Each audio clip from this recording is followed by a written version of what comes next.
Binge the full week of The Ray Taylor Show ad-free over at inspireddisorder.com/plus. This is The Ray Taylor Show.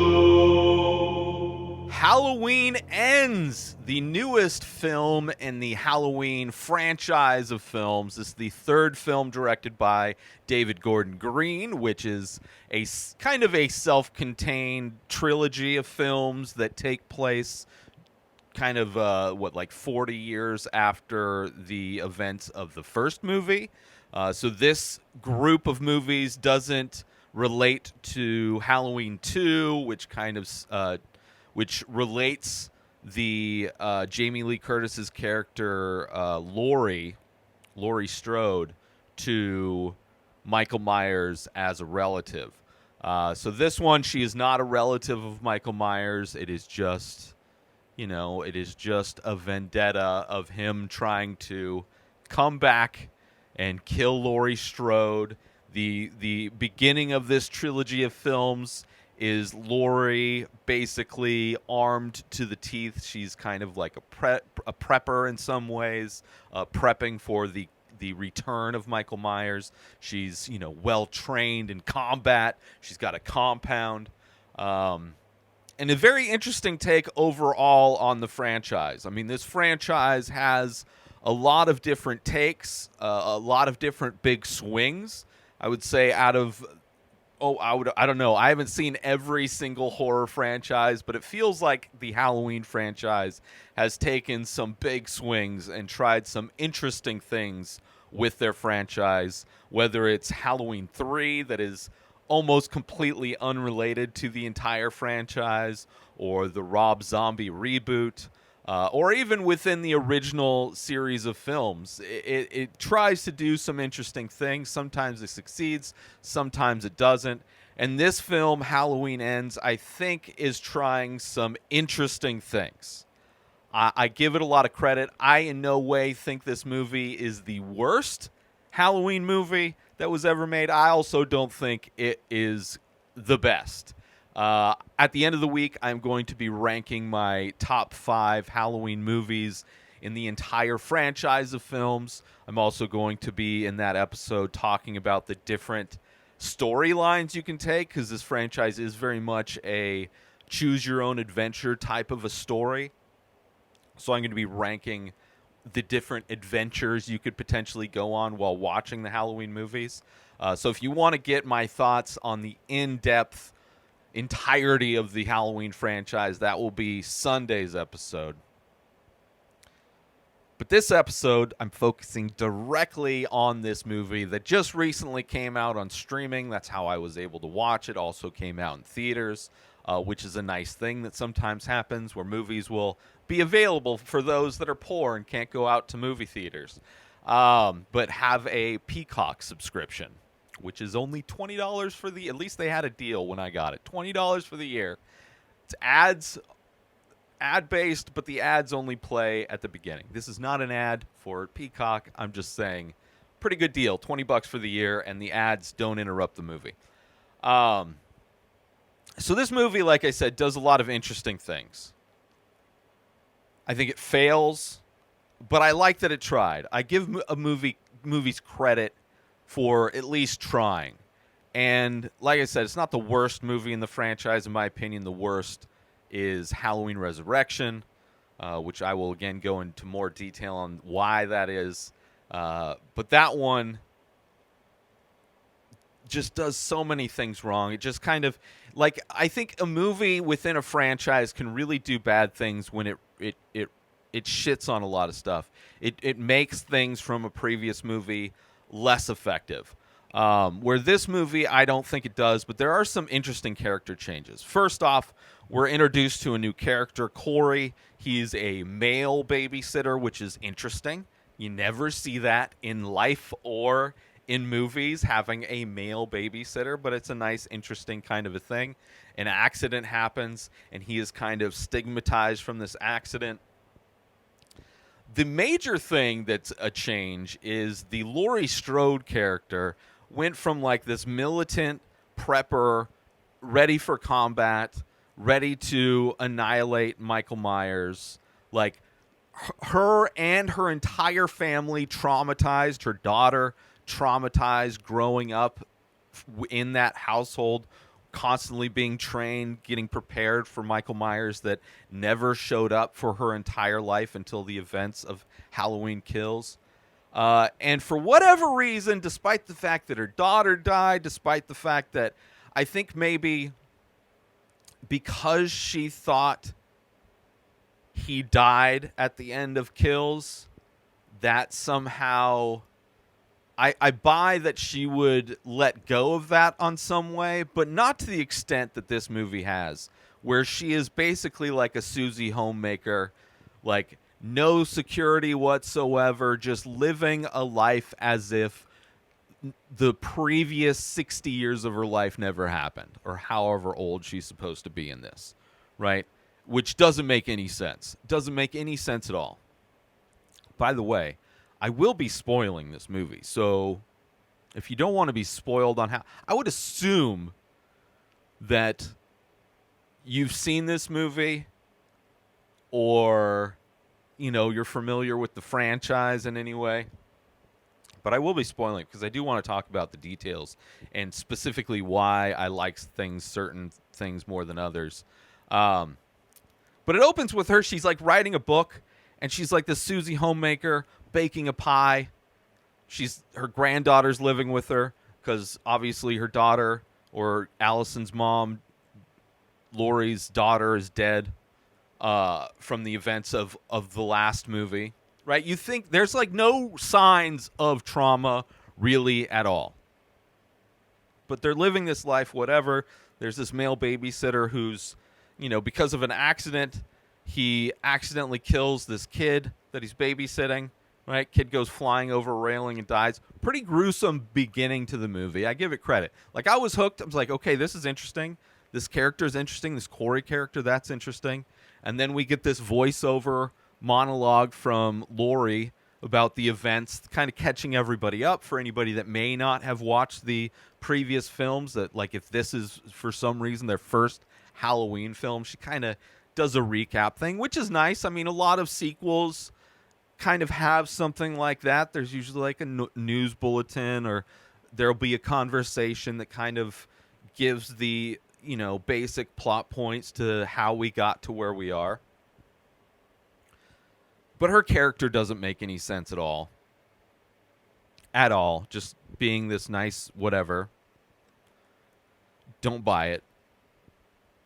Through the course of this movie, it's also very much like the aspects of this movie. There's a love interest in this movie that it makes this movie feel more like a Twilight movie than it does a Halloween movie.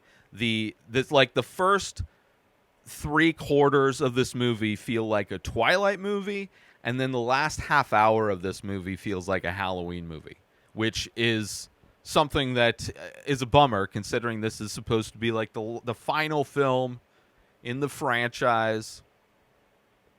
And part of that love story is Laurie and this guy Corey, which that relationship doesn't make any sense either.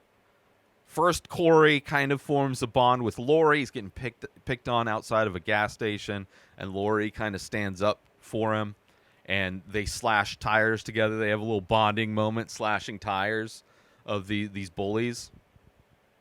And it's like, it's a weird, like, that doesn't, like, the only reason Corey has a love interest with Laurie, or not Laurie, with Allison, is to keep the Strode family relevant in this movie, right? Because we don't see Michael Myers. He's somehow survived, right? Despite he's like trapped in a basement at the end of the last movie. House is on fire.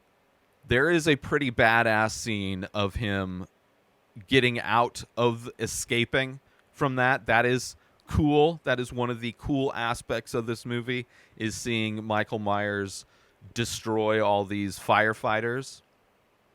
And then like a big chunk of this movie is this love story that doesn't make any sense. It's also kind of a story where Corey starts to display characteristics of Michael Myers. despite the fact that he unintentionally killed a kid, but because of the stigma, he's starting to stand up for himself, and in standing up for himself, he's kind of turning to the dark side, as it were.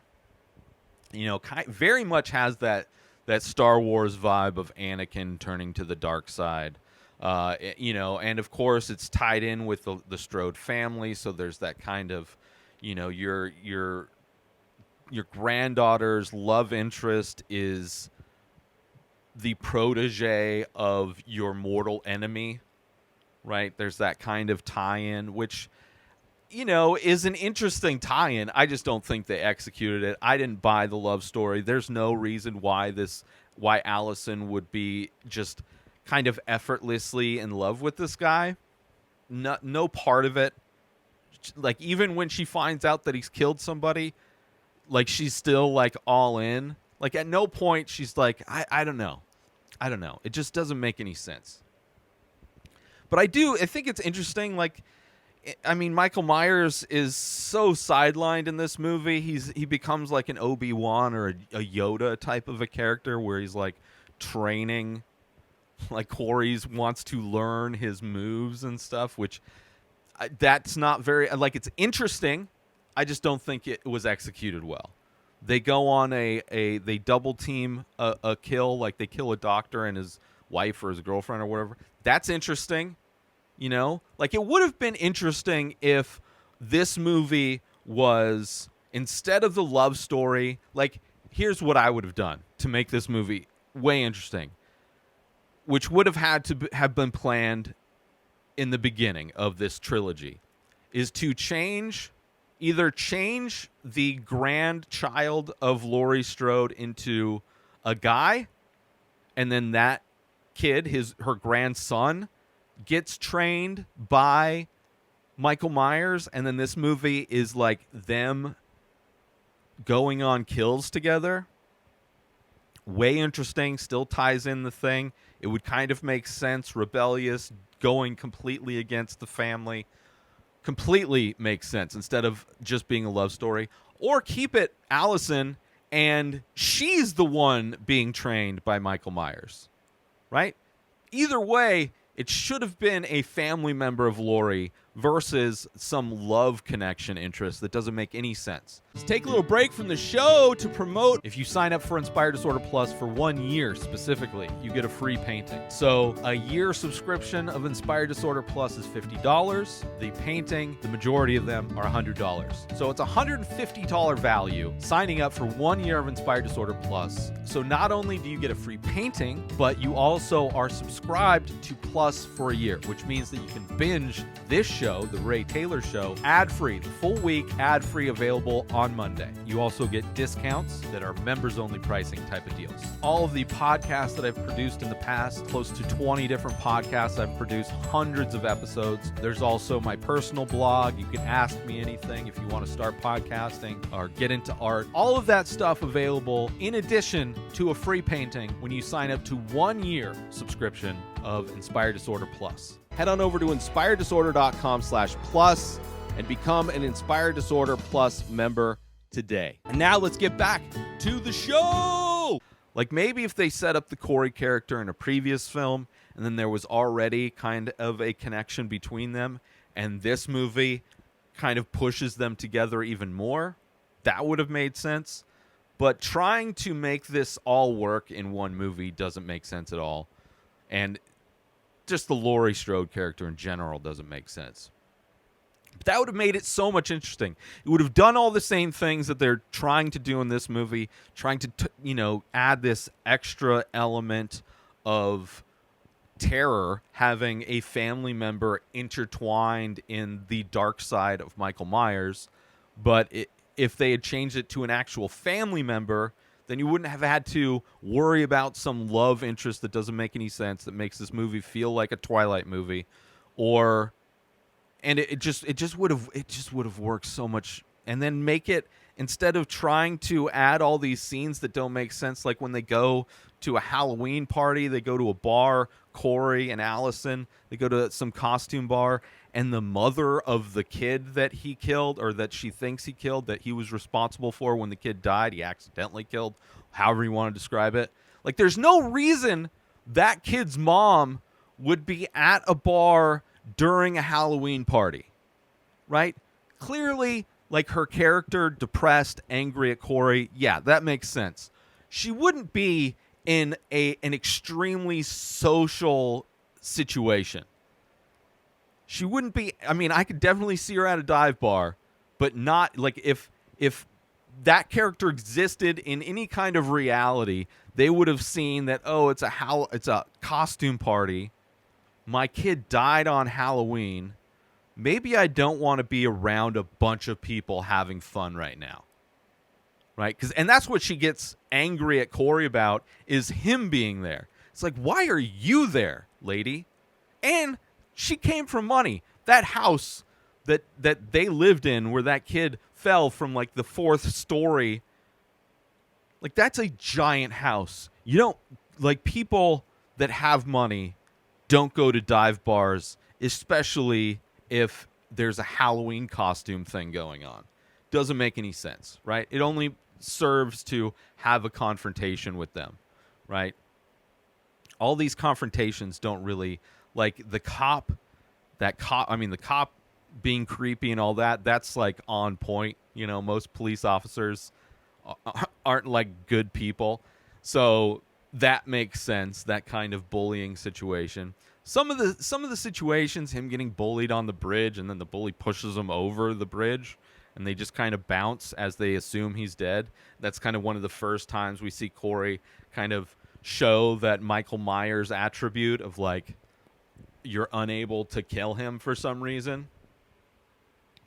And that's where he first finds Michael Myers. So there's, like, I don't know, there's scenes that don't make any sense, there's scenes that do make sense, but it's like, it's trying too much, and it's trying too much in the wrong direction, right? But the last 30 minutes, I really enjoyed. I thought there's some amazing kills, right? This kid, Corey, gets a job working at his dad's, like, mechanic shop / junkyard. These bullies as kind of people out to get him, and them finally having kind of a thing. Seeing Corey learn how to be okay with killing people since they already think he killed that kid. He's like, well, if you can't beat him, join him, right? If you can't convince them that you're not a killer, might as well. They already treat you like one. Might as well just do it, you know? And those kills at the junkyard, I mean, that's like a half hour left in this movie, and we're finally getting some interesting kills, aside from, like, seeing Michael Myers escape from the basement, right? Which, that kind of, you know, interesting.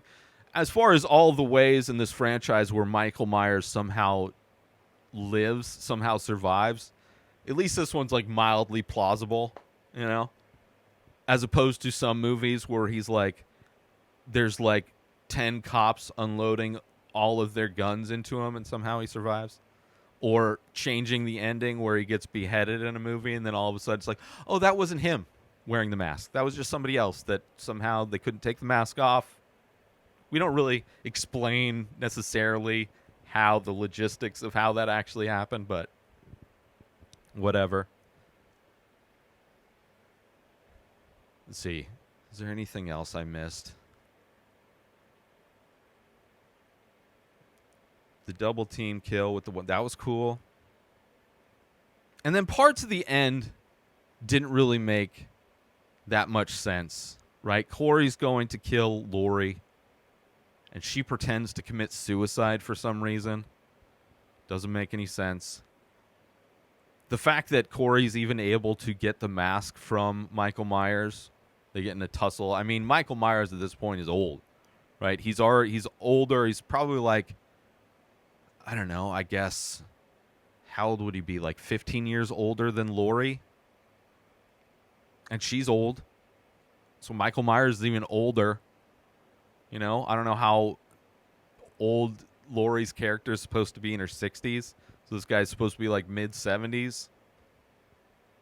So I guess he wouldn't, but he's considering what he was able to do, I don't think this kid would have been able to fight him and get the mask away. It's not like the kid has any experience fighting. But the double kill. But then when he goes to kill Laurie, she pretends to commit suicide. She shoots him in the shoulder and then wastes all the bullets. And then there's the fight with her and Michael Myers, which, I mean, a lot of this movie should have been that. It should have been, if they wanted to do all this stuff, they should have, like, Laurie Strode in this movie is so sidelined. She's so not part of this movie until the end of it.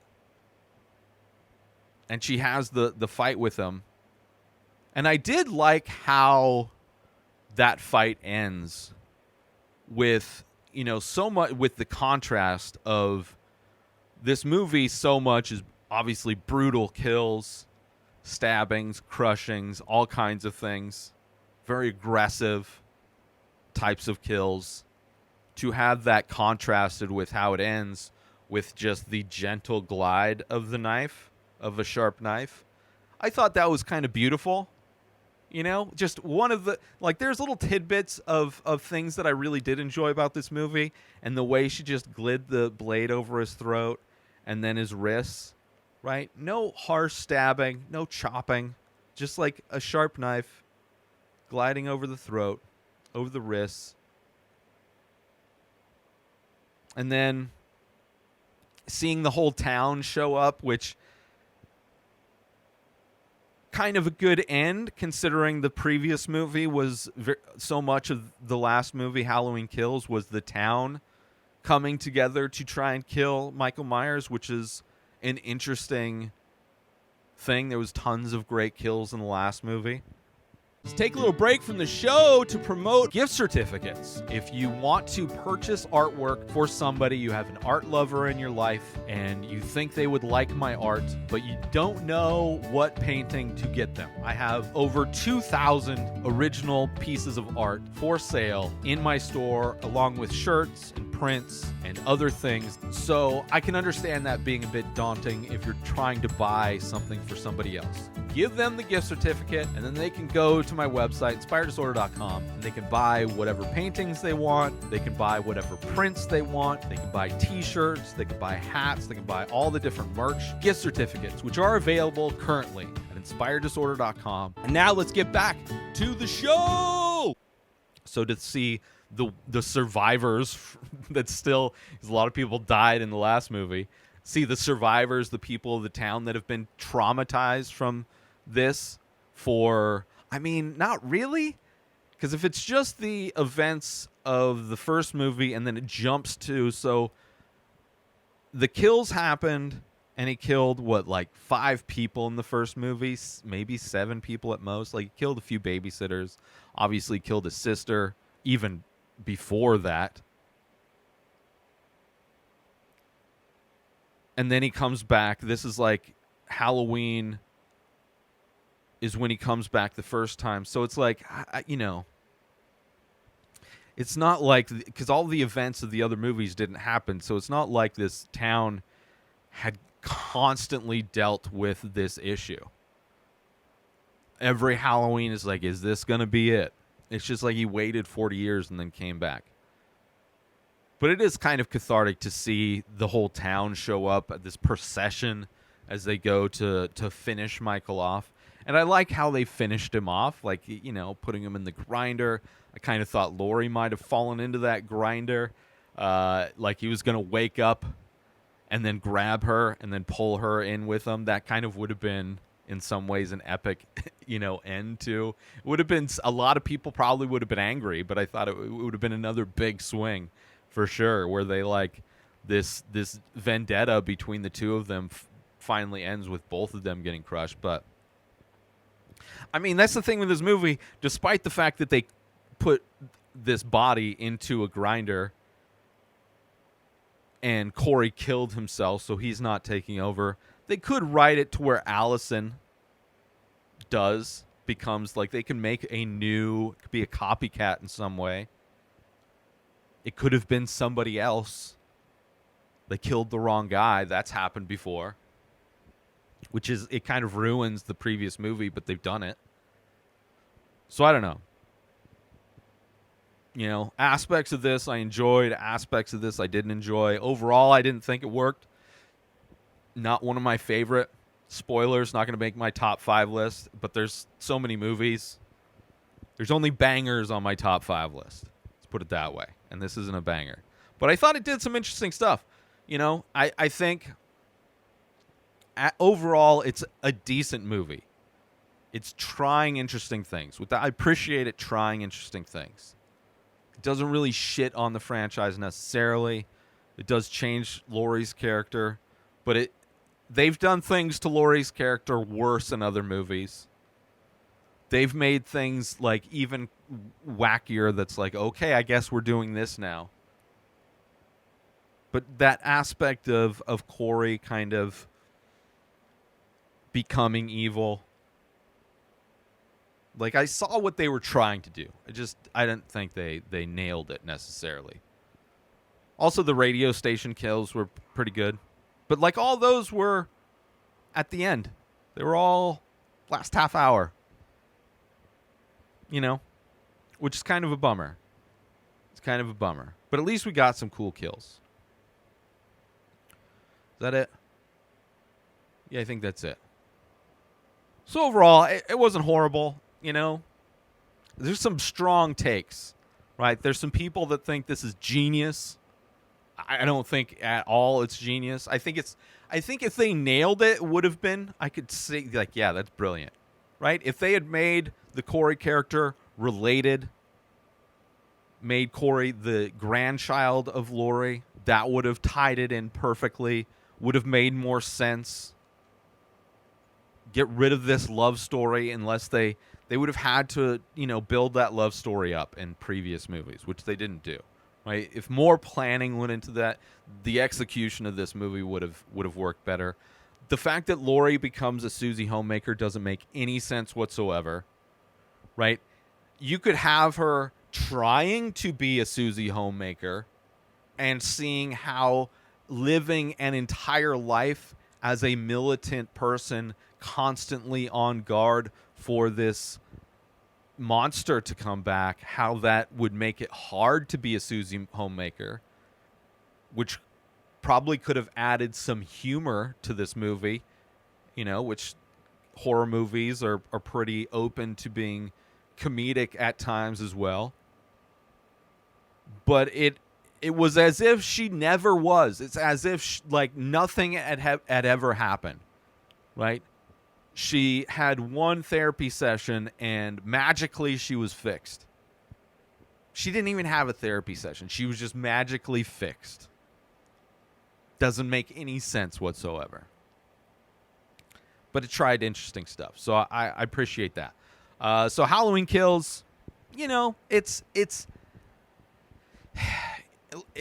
kind of on par for a Halloween sequel.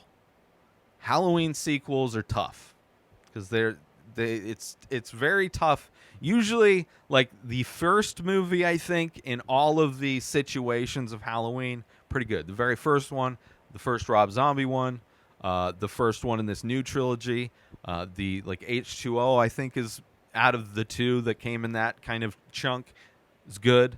Like they're always kind of good, and then everything else, it falls down. It falls down. It fumbles. And I think the first two in this franchise, Halloween Kills, I think those are... I've heard people not like Halloween Kills, which surprises me. But maybe it's a movie that rewards people that have watched all of the Halloween movies recently like I have. But it definitely fumbled on this last film. And, you know, it was fun. At least it had, like, the ending. That last 30 minutes made it better. Could have been way worse. But I think this movie should have been more of a Halloween movie and less of a Twilight movie, and I would have enjoyed it a lot more. But check it out. It is on Peacock right now. It is in theaters. And I think as, you know, if you watch the very first Halloween, Then you watch these David Gordon Green. I think that's his name, right? Yeah. Then you watch these David Gordon Green Halloween movies. I think cohesively, I think it's probably one of the better like timelines in the of choose your own adventure choices you could make in the Halloween franchise. Halloween Ends. New episodes of The Ray Taylor Show come out every single day. Subscribe on YouTube and everywhere our podcasts are found. Binge the full week over at inspireddisorder.com/plus. Buy Ray Taylor Show merch over at inspireddisorder.com. And follow the show on Instagram at Ray Taylor Show. Have a wonderful day, everybody. Peace out! Today is the day where you wake up and you realize that everything that you've been dreaming about, everything that you've been wanting, every goal and wish and hope that you've ever had can become real. Dreams can come true. What you manifest in your mind, you can bring to reality.